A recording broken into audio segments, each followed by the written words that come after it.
قرآن مجید کے نام پارے کے حوالے سے کچھ باتیں اللہ تبارک و تعالی اپنی رحمت کا ساتھ ہمیں نصیب فرمائے۔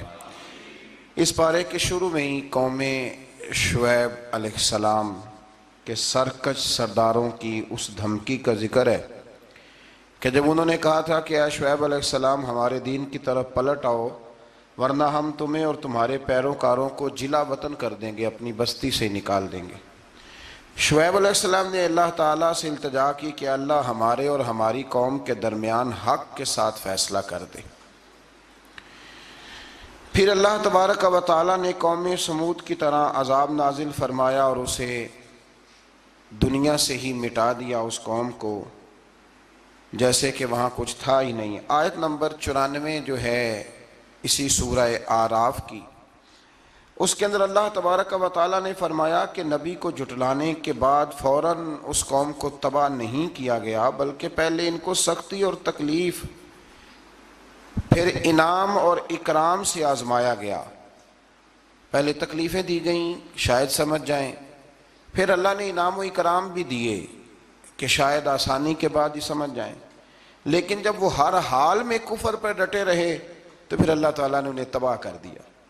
بہت سارے لوگ ہیں جو سکھوں میں بھی نیک نہیں ہوتے اور دکھوں میں بھی نیک نہیں ہوتے، تو فرمایا یہی ان کا حال ہوا، آسانیاں بھی دی گئیں تکلیف بھی، پر وہ اپنے کفر پر ڈٹے رہے۔ آیت نمبر 96 میں اللہ تعالیٰ نے ان ساری باتوں کو بیان کرنے کے بعد ارشاد فرمایا وَلَوْ أَنَّ أَهْلَ الْقُرَىٰ آمَنُوا وَاتَّقَوْا، فرمایا اگر بستیوں والے ایمان لے آتے اور تقوی اختیار کرتے پھر پرا انہیں کیا ملتا؟ فرمایا لَفَتَحْنَا عَلَيْهِمْ، پس ہم ان پر کھول دیتے برکات من السماء والارض، زمین کی برکتیں بھی ان پر کھول دیتے اور آسمان کی برکتیں بھی کھول دیتے اگر وہ ایمان لاتے اور تقوی اختیار کرتے، لیکن انہوں نے سرکشی کی تو پھر اللہ تبارک و تعالیٰ نے انہیں عذاب دیا۔ اس سے اگلی آیات کے اندر اللہ تبارک و تعالیٰ نے ارشاد فرمایا آیت نمبر 103 سے لے کر 129 تک بالتفصیل اللہ تبارک و تعالیٰ نے اس مضمون کو بیان فرمایا کہ حضرت موسیٰ علیہ السلام کی بعثت اور فرعون اور اس کے پیروکاروں کا ذکر۔ موسیٰ علیہ السلام نے ان کو دعوت حق دی اور کہا کہ میں تمہارے پاس واضح نشانیاں لایا ہوں، بنی اسرائیل کو میرے ساتھ بھیج دو۔ فرعون نے معجزات پیش کرنے کے لیے کہا تو حضرت موسیٰ علیہ السلام نے اپنا عصا زمین پہ ڈالا، اپنا عصا، اپنی چھڑی، اپنا ڈنڈا زمین پہ ڈالا تو وہ ایک واضح اژدہا بن گیا۔ پھر حضرت سیدنا موسیٰ علیہ السلام نے اپنا ہاتھ گریبان سے نکالا تو وہ دیکھنے والوں کے لیے روشن ہو گیا، ہاتھ کے اندر نور پیدا ہو گیا، ید بیضا لیے بیٹھے ہیں اپنی آستینوں میں۔ فرعون کے سرداروں نے حق کو قبول کرنے کی بجائے اسے جادو قرار دے دیا اور کہا کہ یہ تمہیں اپنے ملک سے نکالنا چاہتا ہے۔ انہوں نے کہا اس معاملے کو ذرا ڈھیل دو اور جادوگروں کو جمع کرو۔ جادوگر آئے، انہوں نے فرعون سے کہا کہ ہم حضرت موسیٰ کے مقابلے میں جادو تو دکھائیں گے معاذ اللہ، لیکن اگر ہم غالب آ گئے تو پھر ہمارا انعام کیا ہوگا؟ سودا پہلے طے کر رہے ہیں، کیا انعام ملے گا؟ اس نے کہا کہ اگر تم غالب آ گئے تو میں تمہیں اپنا قریبی بنا لوں گا۔ بادشاہوں کا قریبی ہونا بھی تو بڑی بات ہے نا، لوگ بڑے پاپڑ بیلتے ہیں قریبی ہونے کے لیے، اور یہ جو قریبی ہوتے ہیں نا، بالخصوص جو بادشاہوں کے قریبی ہوتے ہیں، بادشاہوں کی تباہی کا سبب بھی یہی لوگ ہی بنتے ہیں۔ یہ ان کو روز خبر دیتے ہیں کہ سب اچھا ہے، سب اچھا ہے، اور دنیا کے زیادہ تر حکمران انہی لوگوں کی وجہ سے تباہ ہوتے ہیں، چونکہ ان کا خود عوام سے رابطہ نہیں رہتا۔ اگر وہ خود عوام کے ساتھ ڈائریکٹ رابطہ کریں تو شاید انہیں اچھی اور صاف ستھری چیزیں سمجھنے کو مل جائیں۔ خیر، جادوگروں نے جب کہا ہمیں کیا دو گے تو اس نے کہا تمہیں قریبی بنا لوں گا۔ جادوگروں نے موسیٰ علیہ السلام سے کہا کہ آپ پہل کریں گے یا ہم پہل کریں؟ تو موسیٰ علیہ السلام نے کہا تم پہل کرو۔ جب جادوگروں نے اپنی رسیاں زمین پہ ڈالیں تو لوگوں کی نگاہوں کو سحر زدہ کر دیا، جادو کر دیا اور انہیں ڈروا دیا۔ انہوں نے کہا یہ تو بڑا جادو لے آئے۔ اللہ تعالیٰ نے حضرت موسیٰ علیہ السلام کو حکم دیا کہ آپ بھی اپنا عصا زمین پہ ڈالیں۔ ان کی رسیاں سانپ بن گئی تھی نا، دراصل وہ سانپ بنی نہیں تھی، لوگوں کی آنکھوں پر جادو ہو گیا تھا، انہیں سانپ نظر آ رہا تھا۔ فرمایا آپ بھی اپنا عصا زمین پہ ڈالیں۔ وہ عصا سانپ بنا اور جادوگروں کی ساری چیزوں کو نگل ہی گیا۔ ان کی بہت ساری رسیاں سانپ بنی تھی، ان کا ایک ہی عصا سانپ بنا اور سب کو نگل گیا۔ اس طرح کے معجزے کی حقانیت اور جادوگروں کا بطلان ثابت ہوا، اور فرعونی رسوا ہو گئے، جادوگر سجدے میں گر گئے اور اللہ پر ایمان لے آئے۔ فرعون نے انہیں دھمکی دی کہ تم میری اجازت کے بغیر ایمان لے آئے ہو، میں تمہارے ہاتھ اور پاؤں مخالف سمت سے کاٹ دوں گا، یعنی الٹا ہاتھ کاٹ دوں گا، سیدھا پیر کاٹ دوں گا، میری بغیر اجازت ایمان لے آئے ہو، اور تمہیں سولی پہ بھی چڑھوا دوں گا۔ انہوں نے کہا کہ ایمان لانے کی پاداش میں تم ہمیں سزا دینا چاہتے ہو؟ پھر انہوں نے اللہ تعالیٰ سے صبر اور استقامت کی دعا کی۔ اس کے بعد فرعون نے بنی اسرائیل کے بیٹوں کو قتل کرنے کی اور بیٹیوں کو زندہ چھوڑنے کا حکم دے دیا۔ موسیٰ علیہ السلام نے قوم کو صبر کی تلقین کی اور کہا کہ نیک انجام اہل تقویٰ کے لیے۔ یہاں ایک لطیف بات ہمارے صوفیاء نے بھی لکھی ہے۔ صوفیاء کہتے ہیں کہ فرعون نے کلمہ نہیں پڑھا پر جادوگر کلمہ پڑھ گئے۔ وہ کس طرح کلمہ پڑھ گئے؟ تو کہنے لگے دراصل انہوں نے آتے ہی حضرت موسیٰ کا ادب بڑا کیا تھا۔ جادوگر حضرت موسیٰ کے مقابلے میں آ کے بھی ان سے کہتے ہیں کہ رسیاں آپ پہلے ڈالیں گے کہ ہم ڈالیں؟ آپ عصا پہلے رکھیں گے کہ ہم رکھیں؟ تو اتنا سا ادب کیا تو رب کریم نے فرمایا جو نبی کا ادب کرے وہ بے ایمان نہیں رہ سکتا، جو نبی کا ادب کرے وہ بے ایمان نہیں رہ سکتا، اور جو نبی کی بے ادبی کرے وہ ایماندار نہیں رہ سکتا۔ ختم ہو گئی بات۔ یہاں ہمارے صوفیاء نے یہ بات لکھی ہے کہ چونکہ انہوں نے آتے ہی کہا تھا کہ آپ پہلے ڈالیں گے یا ہم پہلے ڈالیں، تو حضرت موسیٰ سے انہوں نے پوچھ لیا، نبی کے پوچھے بغیر پہل نہیں کی، تو اللہ نے انہیں ایمان کی دولت عطا کر۔ ایک بات اور ذہن میں رکھیں کہ حضرت موسیٰ کے پاس عصا تھا، اژدہا بن جاتا تھا، لیکن پھر بھی جب فرعون نے حکم دیا کہ بیٹوں کو زندہ رکھو بیٹیوں کو قتل کرو، تو اس وقت حضرت موسیٰ علیہ السلام نے وہ معجزہ نہیں دکھایا۔ جو مقام صبر ہوتا ہے وہ مقام صبر ہی ہوتا ہے۔ اگر موسیٰ علیہ السلام کی نافرمان قوم کے لیے پتھروں سے پانی نکل سکتا تھا تو میدان کربلا میں رسول اللہ کی اولاد کے لیے بھی نکل سکتا تھا، میرے کریم محبوب علیہ السلام کے خاندان کے لیے بھی نکل سکتا تھا۔ ہر جگہ معجزہ دکھانے کے نہیں ہوتی، کچھ مقام صبر بھی ہوتے ہیں۔ تو یہاں حضرت موسیٰ نے اپنی قوم کو صبر کرنے کی تلقین کی۔ پھر آیت نمبر 130 سے لے کر 143 میں بتایا کہ اللہ تعالیٰ نے فرعونیوں پر قحط سالی کا عذاب نازل کیا۔ فرعونیوں کا طریقہ یہ تھا کہ اچھائی کو اپنا کمال گردانتے تھے، کہتے تھے یہ ہماری طرف سے، اور برائی کو معاذ اللہ بدشگونی کے طور پر موسیٰ علیہ السلام کی طرف منسوب کرتے تھے، کہتے تھے معاذ اللہ آپ کی وجہ سے یہ سارا کچھ ہو رہا ہے۔ ہوتے نا نہیں کہتے ہیں جب سے میں وہاں گیا ہوں تب سے۔ ہمارے بزرگ ایک لطیفہ بھی سنایا کرتے تھے کہ کسی زمیندار نے نماز پڑھنی شروع کی تھی تو اس کے جانور مرنے شروع ہو گئے۔ اب لوگ سمجھتے ہیں کہ معاذ اللہ شاید یہ کسی بزرگ کے سبب سے ایسا ہے، حالانکہ یہ تو اللہ کی طرف سے آزمائش ہوتی ہے، اس کی حکمتیں ہوتی ہیں۔ اللہ تبارک و تعالیٰ نے ان پر عذاب کیا نازل کیا؟ آیت نمبر 130 اور 143 کا بھی آپ سورہ اعراف کی پڑھیں تو اللہ تعالیٰ نے ان پر ٹڈیوں کا، جموں کا، مینڈکوں کا اور خون کا عذاب نازل کیا۔ یہ کس قسم کا عذاب ہے؟ جمعیں پڑ گئیں، ٹڈیاں آ گئیں، یہ اللہ نے عذاب نازل کیا۔ جب وہ عذاب میں مبتلا ہوئے تو موسیٰ علیہ السلام سے کہا کہ آپ اللہ سے دعا کریں کہ ہم سے یہ عذاب ٹل جائے، اگر ایسا ہوا تو ہم ایمان لے آئیں گے، بنی اسرائیل کو بھی آزاد کر دیں گے۔ لیکن موسیٰ علیہ السلام کی دعا کے نتیجے میں جب عذاب ٹل جانے کے بعد فرعونی پھر اپنے وعدے سے پھر گئے۔ بنو قریظہ والوں نے بھی کئی دفعہ حضور سے وعدے کیے پر اپنے وعدوں پر قائم۔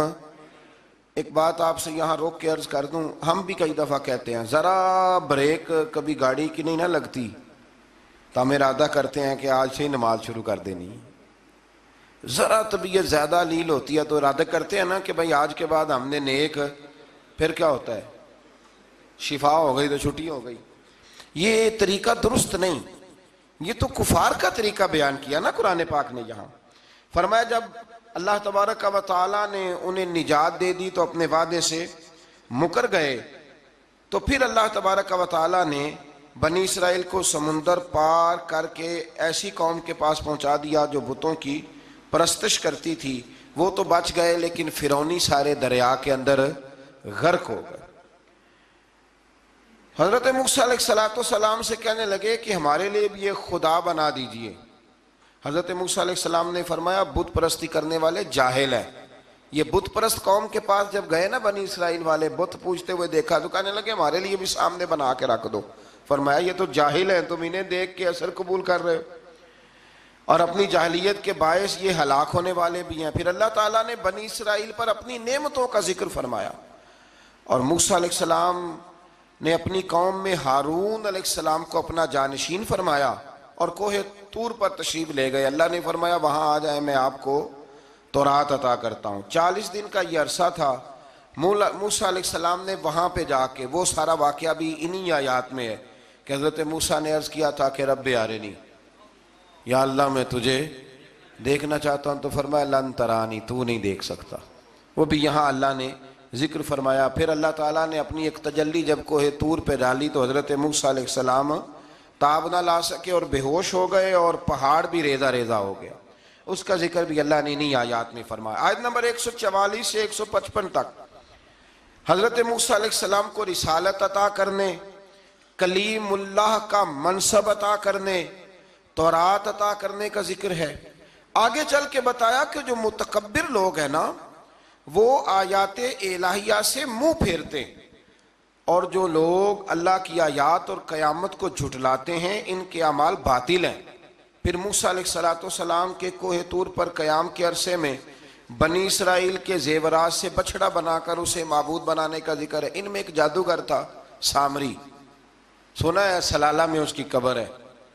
حضرت موسیٰ کوہ طور پہ چلے گئے تو اس نے پیچھے سے نا سونے کا ایک بچڑا بنا لیا، اس میں سونے کی تاریں اس کے منہ میں لگائیں، ہوا چلتی تھی تو بجتی تھی۔ اتنے کمزور عقیدے کی یہ قوم تھی کہ انہوں نے فٹافٹ ماننا شروع کر لیا، فٹافٹ ماننا، کہنے لگے یہ ٹھیک ہے۔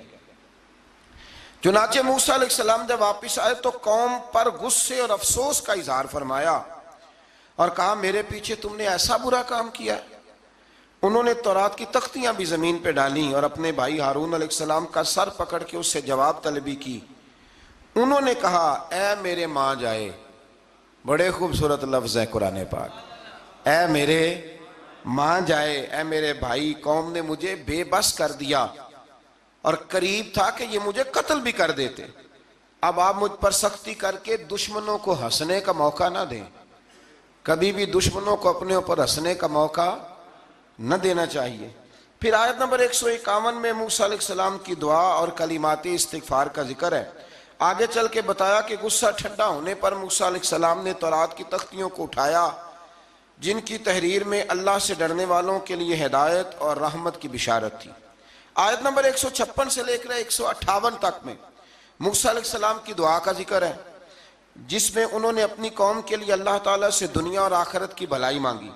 اللہ تعالیٰ نے فرمایا یہ کامل نعمت میں ان لوگوں کو عطا کروں گا جو ایمان کے ساتھ تقوی بھی اختیار کریں گے، یہ انہیں ملے گی نعمت، اور پھر وہ زکوٰۃ دیں گے اور اس عظیم رسول یعنی نبی کریم صلی اللہ تعالی علیہ وآلہ وسلم کی وہ پیروی کریں گے۔ یہ آیت نمبر 158 ہے، یہ سورہ آراف کی۔ چونکہ حضور علیہ السلام کی بڑی عظمتوں کا اللہ کریم نے یہاں ذکر ارشاد فرمایا ہے، اور ایک تفصیل ہے نبی کریم صلی اللہ تعالی علیہ وسلم کی سیرت مبارکہ کی۔ اللہ تبارک و تعالیٰ کبھی توفیق دے، اللہ تعالیٰ کبھی ہمت دے تو ان آیات پر غور کریں تو وہ نعتیں جو قرآن نے بیان کی ہیں حضور کی، وہ بھی بڑی شاندار ہیں۔ قرآن مجید میں اللہ کریم نے فرمایا جو لوگ پیروی کریں گے اس رسول کی جو بغیر پڑھے ہوئے دنیا میں آئے ہیں، دنیا میں آ کے کسی سے پڑھا بے پڑھے رسول کی جو پیروی کریں گے۔ کون سے رسول؟ الذی یجدونہ مکتوبا عندہم فی التوراۃ والانجیل، فرمایا یہ وہ رسول ہیں جن کو لکھا ہوا تورات میں بھی پائیں گے اور انجیل میں بھی پائیں گے ان کی شانیں۔ وہ نبی کیا کریں گے؟ یأمرہم بالمعروف وینہاہم عن المنکر، وہ انہیں نیکی کا حکم کرتا ہے اور برائی سے منع فرماتا ہے۔ ویحل لہم الطیبات، اور نبی پاک ان پر حلال چیزوں کو، پاک چیزوں کو حلال کرتے ہیں اور گندی چیزوں کو ان پر حرام کرتے ہیں۔ حلال حرام کا اختیار اللہ نے رسول پاک کو بھی عطا فرمایا ہے۔ حضور کو بھی اللہ نے اختیار دیا، اسی لیے تو حضور کسی کو کہہ دیتے تھے چل تو نہ 5 نہ پڑھنا تو 2 ہی پڑھ لینا۔ یہ بھی حضور نے فرمایا، ایک بندے نے روزہ توڑ لیا تو فرمایا کھجوریں مجھ سے لے جا اور گھر جا کے کھا لے، روزہ بھی تو نہیں توڑا ہے تحفہ مجھ سے لے جا، گھر جا کے کھا، تیرا کفارہ ادا ہو جائے۔ نبی پاک صلی اللہ علیہ وسلم نے بڑی ساری جگہوں پہ اس اختیار کو، تو قرآن مجید نے کہا وَيُحِلُّ لَهُمُ الطَّيِّبَاتِ، پاک جتنی چیزیں پاک تھیں وہ میرے نبی نے تم پر حلال کر دی، وَيُحَرِّمُ عَلَيْهِمُ الْخَبَائِثِ، اور جو گندی چیزیں تھیں ناپاک تھیں وہ نبی پاک نے تم پر حرام کی ہیں، جو پہلے ٹھیک نہیں تھی وہ حضور نے حرام فرمائی۔ اور پھر بڑے خوبصورت لفظ ہیں، اگر آپ جاگ کے سنیں تو فرمایا وَيَدَعُ عَنْهُمْ، اور وہ ان پر سے اتارتے ہیں اِسْرَهُمْ وَالْأَغْلَالَ الَّتِي كَانَتْ عَلَيْهِمْ، فرمایا نبی پاک ان سے ان کا بوجھ اتارتے ہیں اور کاٹتے ہیں وہ زنجیریں جن میں یہ لوگ جکڑے ہوئے تھے، غلامی کی زنجیریں، سخت ترین احکام کی زنجیریں۔ فرمایا میرے رسول تو دنیا میں زنجیریں کاٹنے کے لیے آئے، حضور نے لوگوں کی زنجیریں کاٹ دی۔ فرمایا فَالَّذِينَ آمَنُوا بِهِ وَعَزَّرُوهُ وَنَصَرُوهُ، فرمایا جو لوگ اس نبی پر ایمان لائیں گے، ان کی تعظیم کریں گے، ان کے دین کی مدد کریں گے، وَاتَّبَعُوا النُّورَ الَّذِي أُنزِلَ مَعَهُ، اور اس نور کی پیروی کریں گے جو ہم نے نبی پاک کے ساتھ اتارا ہے۔ وہ کیا ہے؟ حضور کے ساتھ کیا اترا ہے؟ قرآن مجید۔ فرمایا جو اس کی پیروی کریں گے اولئک ھم المفلحون، یہی لوگ ہیں کامیاب ہونے والے۔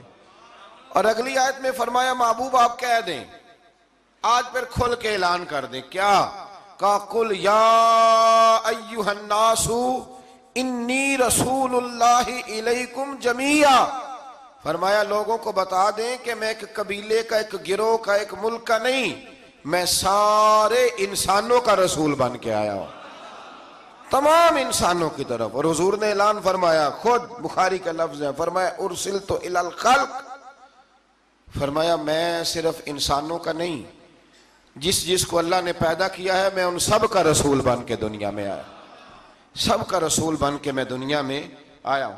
تو ان آیات کے اندر اللہ تبارک و تعالیٰ نے رسول کریم علیہ السلام کی ان ساری عظمتوں کو بیان فرمایا۔ آیت نمبر 160 میں موسیٰ علیہ السلام کے پتھر پر ضرب لگانے اور ان کے قوم کے 12 قبیلوں کے لیے 12 چشمے جاری ہونے کے معجزے، اور پھر بادل کے سایہ کرنے والا معجزہ، من اور سلوہ کے اترنے کا بیان بھی فرمایا، اور اس کے بعد اس امر کا بیان بھی فرمایا کہ بنی اسرائیل کو حکم ہوا کہ معافی مانگتے ہوئے اور سجدہ کرتے ہوئے بیت المقدس میں داخل ہو جاؤ، مگر انہوں نے اس مسئلے میں بھی تعریف کر دی، اس کو بھی بدل دیا۔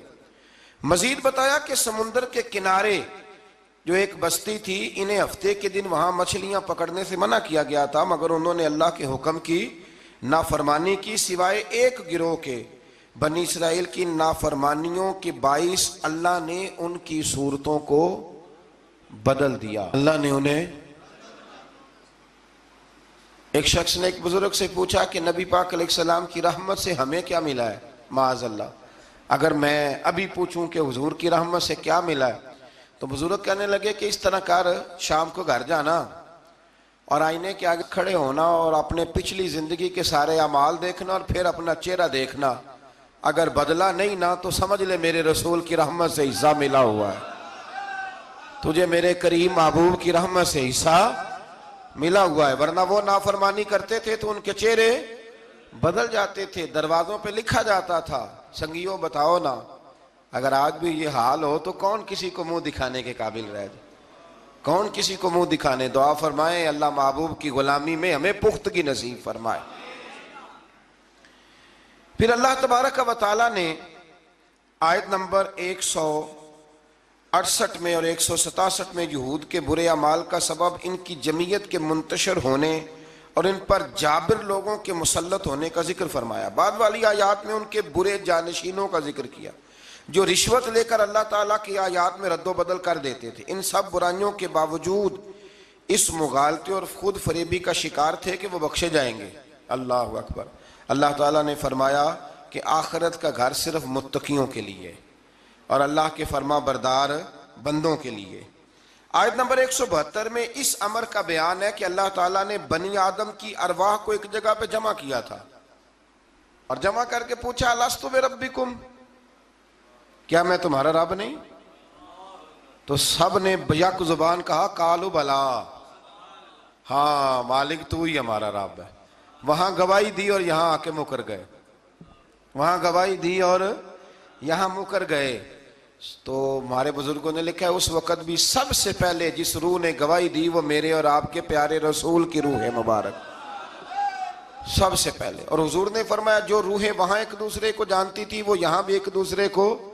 داتا گنج بخش علی اجویری رحمت اللہ لکھا ہے کہ حضرت حرم بن حیان کہتے ہیں میرا میں حضرت اویس کرنی سے ملوں،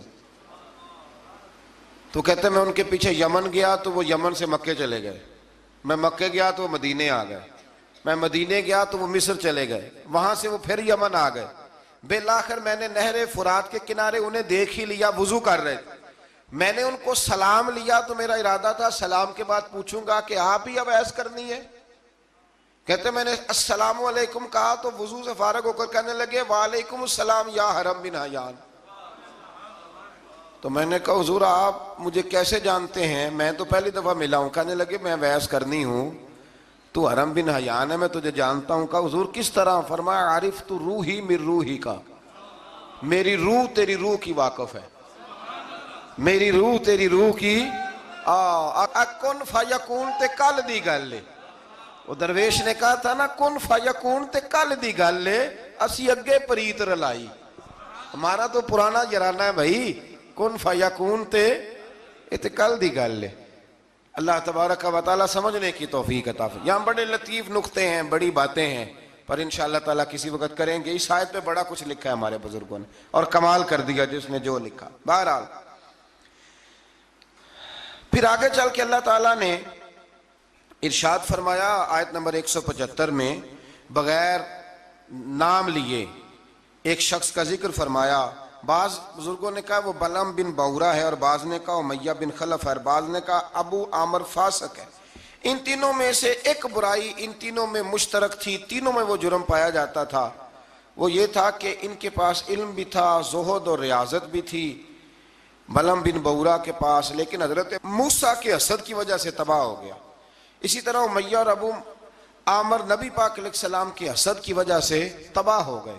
کچھ لوگ صرف حسد کی وجہ سے ہی، پتہ ہے آپ کو، کچھ لوگ حسد کی وجہ سے تباہ ہو جاتے ہیں۔ ایک بادشاہ بڑا کنجوس تھا تو اس کے سامنے ایک شخص اکثر آیا کرتا تھا، تو کسی نے اس سے کہا کہ بادشاہ سے انعام وصول کرو۔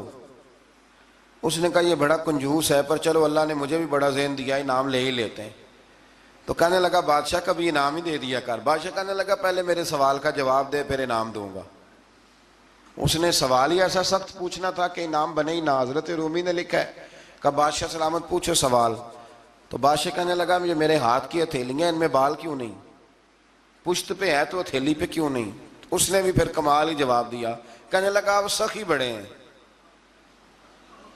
وہ دے دے کے نا بال سارے گھس گئے ہیں، وہ دے دے کے گھس گئے ہیں۔ بادشاہ کو بڑا ہی غصہ آیا، پتا تو اسے تھا نا میں کنجوس ہوں، بڑا غصہ آیا کہ تو سخی بڑا ہے تو دے دے کے تیرے ہاتھوں کے بال۔ غصے سے کے ساتھ کہنے لگا تو تیرے ہاتھوں میں کیوں نہیں بال؟ کہنے لگا بادشاہ تو نے دیا بڑا ہے تو میں نے لیا بڑا ہے، تیرے دے دے کے گھس گئے ہیں تو میرے لے لے کے گھس گئے ہیں۔ تو اس کو اور غصہ آیا، کہنے لگا تو یہ جو سارے بیٹھے ہیں یہ دربار میں ادھر بھی تو ان کے ہاتھوں میں بال کیوں نہیں؟ کہنے لگا بادشاہ تو دیتا رہتا ہے میں لیتا رہتا ہوں تو یہ ہاتھ ملتے رہتے ہیں، ان کے مال مال کے گھس گئے ہیں۔ تو بادشاہ کہنے لگا بھائی بندہ تو سیانا ہے، تجھے کچھ نہ کچھ دینا ہی پڑے گا۔ تو اس نے دیا اسے۔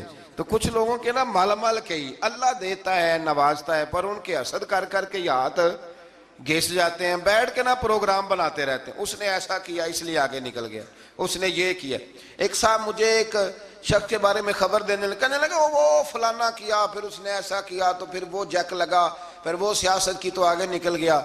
میں کہ پتا تھے تینوں میں سارا ہی سی تھے، تم ہی لا لینا سی، کیونکہ تم بڑی باریک خبر دے رہا ہے کہ یہاں سے اس نے ایسے کیا تو پھر اس طرح کر کے اس نے ایسے کیا۔ ایسا نہیں ہوتا، جڑیاں گڈیاں آپ ہی اڈیاں، او نہ چڑھن اونچائیاں، او خی گڈیاں اچیاں اڈیاں جڑیاں سائیاں آپ چڑھائیاں۔ یہ سمجھ لو وَتُعِزُّ مَن تَشَاءُ وَتُذِلُّ مَن تَشَاءُ بِيَدِكَ الْخَيْرُ۔ اس لیے یہ الجھن نہ کریں۔ تو حسد کی وجہ سے یہ لوگ پیچھے رہ گئے، اللہ تعالیٰ ہمیں حسد سے محفوظ فرمائے۔ آیت نمبر 179 میں اللہ تعالیٰ کی نعمت عقل کو قبولیت ہدایت کے لیے استعمال نہ کرنے والوں کو چوپایوں سے بدتر قرار دیا گیا۔ جو عقل اور شعور رکھنے کے باوجود استعمال نہیں کرتے، فرمایا جانوروں سے برے ہیں۔ ان کے دل ہیں مگر وہ حق کے دلائل کو سمجھتے نہیں۔ رب فرماتا ہے ان کے پاس آنکھیں ہیں پر آیات الہی کو دیکھتے نہیں، ان کے پاس کان ہیں پر دعوت حق کو سنتے۔ آیت نمبر 180 میں اللہ تعالیٰ کی اسماء حسنہ کے ساتھ پکارنے کا ذکر ہے کہ رب کو پیارے پیارے ناموں کے ساتھ پکارا کرو۔ رحمان کہہ کے پکارو، رحیم کہہ کے پکارو، ستار اور غفار کہہ کے پکارو۔ اللہ اکبر۔ آیت نمبر 186 سے 188 میں منکرین کے قیامت کے بارے میں پوچھنے اور قیامت کے اچانک آنے کا ذکر ہے۔ رسول اللہ صلی اللہ علیہ وسلم کو بارگاہ ربوبیت میں عجز و نیاز کی تعلیم دیتے ہوئے فرمایا کہ اے محبوب آپ یہ کہہ دیں کہ میں اپنی ذات کے لیے خود سے کسی نفع اور نقصان کا مالک نہیں ہوں مگر جو اللہ چاہے، اور اگر میں اپنی ذات سے غیب کو جانتا تو میں از خود خیر کثیر جمع کر لیتا اور مجھے کوئی تکلیف نہ پہنچتی۔ یعنی غیب کے علوم اور ساری نعمتیں رب ہی عطا کرتا ہے، رب ہی عطا کرتا ہے، اور کبھی بھی کوئی تکلیف پہنچے تو اس کی قضاء و قدر سے پہنچتی ہے۔ یہ اللہ کی قدرت ہوتی ہے، اگر کبھی کسی کو کوئی تکلیف، زیادہ تر تکلیفیں اس کے پیاروں کو پہنچتی ہیں، مطلب یہ تو نہیں نا کہ وہ ناراض ہے، اس میں کوئی اس کی حکمت ہے۔ آیت نمبر 199 اور 190 میں بتایا کہ تمام بنی آدم کو ایک جان حضرت آدم علیہ السلام سے پیدا کیا ہے اور اسی سے اس کا جوڑا بھی بنایا تاکہ وہ اس سے سکون حاصل کرے، اور جب بیوی امید سے ہو تو میاں بیوی تندرست لڑکے کی دعا کرتے ہیں اور شکر ادا کرنے کا اقرار کرتے ہیں، لیکن جب اللہ تعالیٰ ان کو عطا کرتا ہے تو یہ لوگ اس کے ساتھ شریک بنا لیتے ہیں۔ اس کے بعد والی آیات میں کفار کے معبودان باطل کے عجز، کمزوریوں اور احتیاج کا ذکر فرمایا۔ دیکھیں نا آپ، جب تک تو بچہ پیدا نہیں ہوتا تو دعائیں ہوتی رہتی ہیں، اور جب پیدا ہو جاتا ہے تو پھر ڈھول بجنے شروع ہو جاتے ہیں۔ کئی دفعہ دل کرتا ہے پوچھنے کو کہ یار یہ تمہیں اللہ تعالیٰ نے دیا ہے نا، تو چاہیے تو یہ تھا کہ بچہ پیدا ہوتے ہی سجدے میں گر جاتے۔ اگرچہ یہ طریقہ کفار کا بیان کیا یہاں، لیکن مسلمانوں کی تعلیم کے لیے بیان ہو رہا ہے۔ اکثر بھائی میں نے 6 من مٹھائی بانٹ ڈالی، اتنا میں نے کیا، تو بھائی نفل کتنے پڑے، اس پر کوئی توجہ نہیں ہے۔ اسی طرح کا ہمارا معاملہ یہ ہے کہ جب تک تو کوئی بندہ بیمار رہتا ہے تو دعائیں چلتی رہتی ہیں، اور تندرست ہو کے آ جائے تو اب وہ بھول جاتا ہے۔ اللہ تبارک و تعالی ہمیں ہر حال میں اپنی یاد کی توفیق عطا فرمائے۔ آیت نمبر 194 میں مشرکوں کے معبودان باطلہ کے بارے میں بتایا کہ وہ تمہاری ہی طرح مخلوق ہیں جن کو تم پوجتے ہو، اور آنکھ، کان، ہاتھ اور پاؤں کی نعمت سے بھی محروم ہے، یعنی وہ خود ہی عاجز اور بے بس ہیں، کسی کو نفع یا نقصان پہنچانے پہ قادر نہیں ہیں۔ یہ چیزیں اللہ تعالیٰ کے اختیار میں۔ آیت نمبر 199 میں اخلاق حسنہ کی جامع ترین تعریف اللہ تعالیٰ نے سرکار دو عالم صلی اللہ علیہ وسلم سے فرمایا، جو قصوروار معذرت طلب کرتے ہوئے آپ کے پاس آئے اسے معاف کر دیجیے۔ محبوب جو معافی مانگے اسے معاف کر دیجیے، اچھی باتوں اور نیک کاموں کا حکم دیجیے، اور ناسمجھ لوگوں سے الجھنے کی بجائے رخ انور پھیر لیجیے، اور اگر شیطان وسوسہ اندوزی کرے تو اعوذ باللہ پڑھیے، اللہ کے ذکر سے شیطان کے شر سے پناہ حاصل ہو جائے گی۔ یعنی جھگڑا نہیں کرنا، اعوذ باللہ پڑھ لینی، خود بخود شیطان بھاگ جائے گا۔ سورہ اعراف کے آخر میں آیت نمبر 204 میں اللہ نے فرمایا، جب قرآن پڑھا جائے تو غور سے سنو اور خاموش رہو تاکہ تم پر رحم کیا جائے۔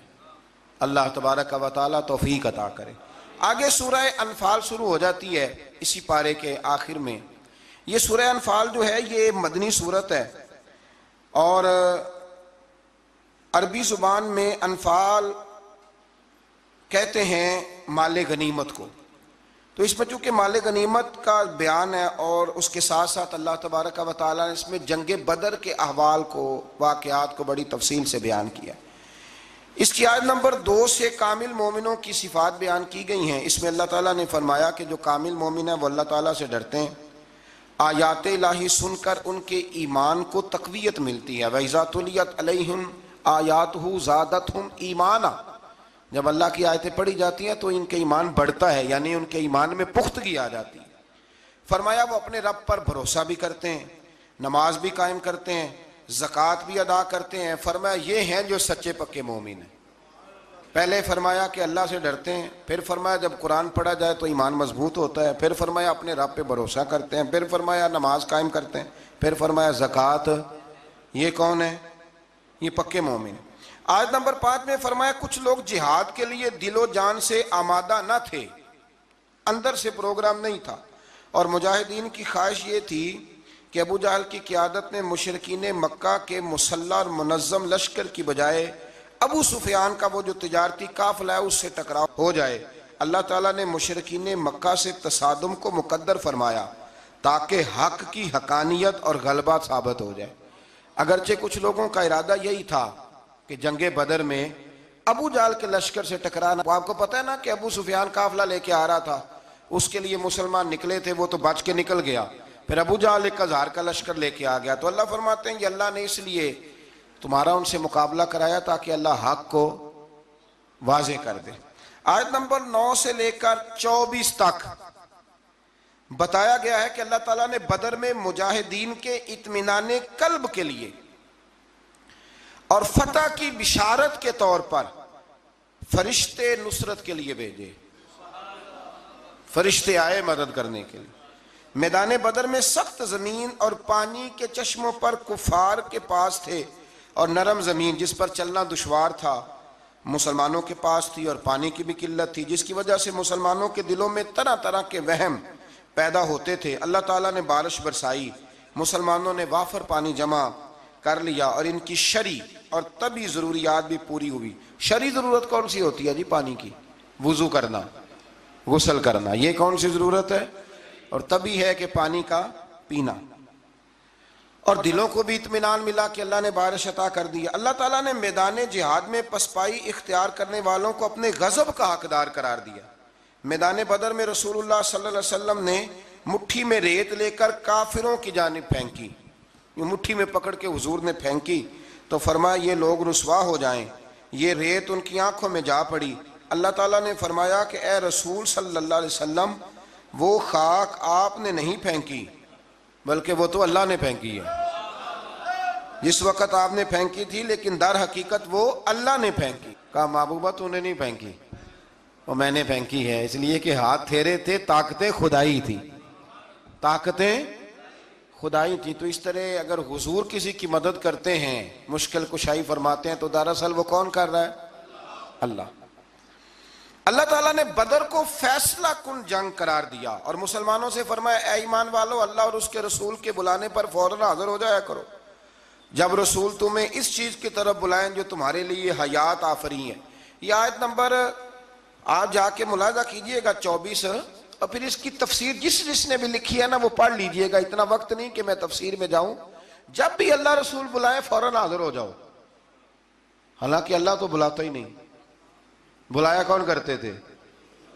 نبی کریم علیہ السلام. حضرت سعید بن معلہ رضی اللہ تعالیٰ عنہ کہتے ہیں میں نماز پڑھ رہا تھا تو حضور نے بلایا. میں جلدی سے نماز پڑھ کے فارغ ہو کے حاضر ہوا تو حضور نے فرمایا میں نے بلایا تو آیا کیوں نہیں؟ عرض کی حضور نماز پڑھ رہا تھا. اور میں نماز پڑھتا تو قرآن نہیں پڑھتا؟ سورہ انفال میں رب فرماتا ہے جب میرا رسول بلائے فوراً حاضر ہو جایا کرو. یعنی معنی یہ کہ نماز توڑ کے آنا چاہیے تھا. یہاں میرے اعلیٰ حضرت نے لکھا ہے حضور بلائے تو نماز چھوڑ کے چلا جا اور واپس آ کے نا جہاں سے چھوڑی تھی وہیں سے شروع کر لے. سجدہ صاحب کی بھی ضرورت نہیں، تو نماز مکمل کر لے. جتنی دیر تو مصطفیٰ کی بارگاہ میں حاضر تھا سمجھ لے میں رب کی عبادت میں ہی موجود تھا. ہاں اسی لیے اقبال نے کہا تھا اذان تو ازل سے تیرے عشق کا ترانہ بنی، اور نماز تو اس کے نظارے کا ایک بہانہ بنی. اور ادائے دید سراپا نیاز تھی تیری، بس کسی کو دیکھتے رہنا نماز تھی تیری. ادائے دید سراپا نیاز تھی تیری، اور کسی کو دیکھتے رہنا یہ نماز تھی تیری. آیت نمبر 25 میں فرمایا یہ مت سمجھنا کہ ظالموں کے فتنے کا وبال صرف ان لوگوں تک محدود رہے گا اگر عمل بالمعروف اور نہیں عن المنکر کا عمل رک گیا تو اس کے اثرات باقی معاشرے کو بھی بھگتنے پڑیں گے۔ یہ آیت نمبر 25 ہے۔ اگر نیکی کا حکم دینا چھوڑ دیا جائے، برائی سے منع کرنا چھوڑ دیا جائے، تو اس کا وبال صرف ان لوگوں پہ نہیں پڑتا، سارے معاشرے پہ پڑتا ہے۔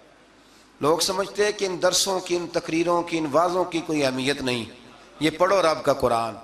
رب فرماتا ہے کہ اگر تم یہ کام چھوڑ دو گے تو ساری قوم وبال میں آ جائے گی۔ یہ تو فرض کفایہ ادا ہوتا ہے، بڑے سارے لوگوں کی طرف سے یہ معاملہ، یہ قرآن پڑھ رہا ہوں، قرآن پاک واضح آیات میں یہ حکم ہے۔ لوگ کہتے ہیں جی اتنا سال ہو گئے درس دیتے، پھر لوگ بدلے کیوں نہیں؟ تو میں نے کہا ہمارے ذمہ اذان پڑھنا ہے، بندوق لے کے لوگوں کو لانا نہیں۔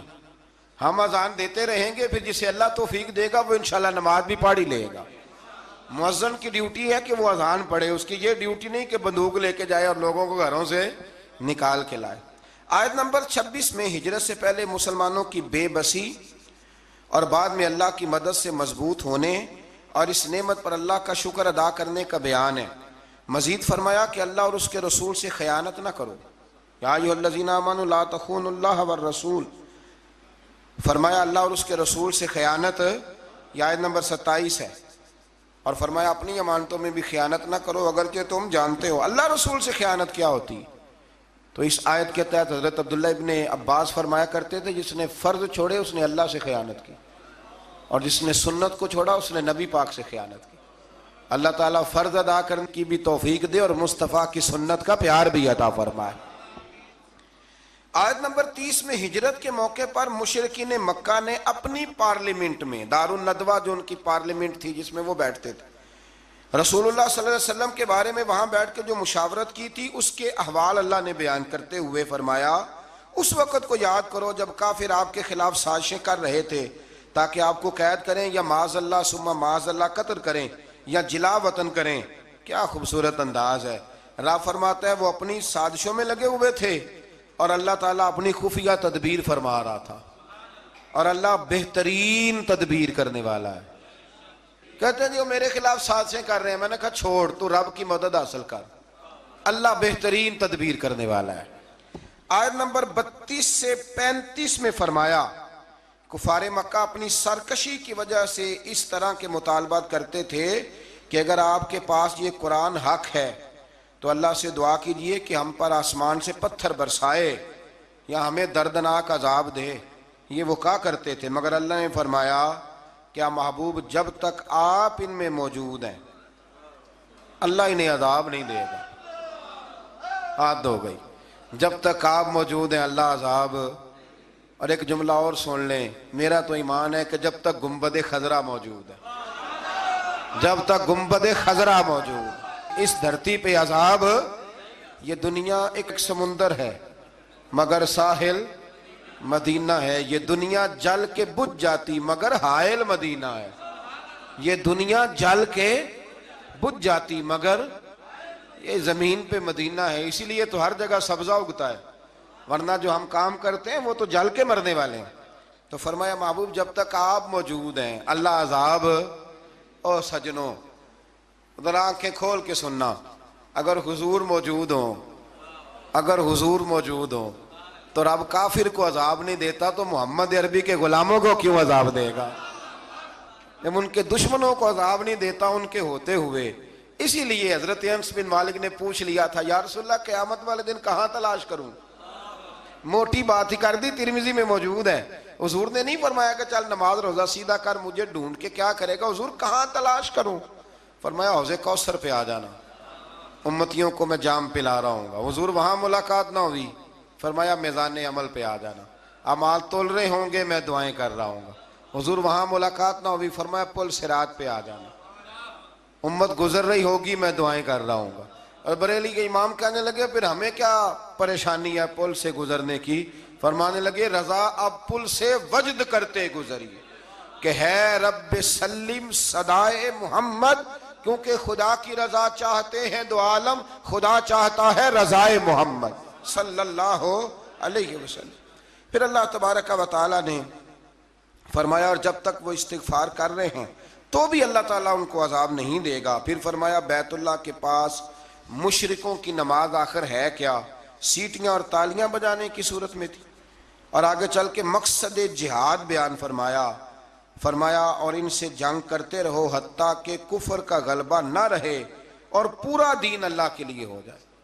اور فرمایا اللہ کے رستے سے روکنے کے لیے خرچ کرنے والوں کا ہاتھ، جو لوگوں کو روکتے ہیں اللہ کے رستے میں خرچ کرنے سے، فرمایا ان کے ہاتھ حسرت کے سوا، پچھتاوے کے سوا کوئی اور چیز نہیں ہے، خود خرچ کرتے نہیں اور لوگوں کو بھی روکتے ہیں۔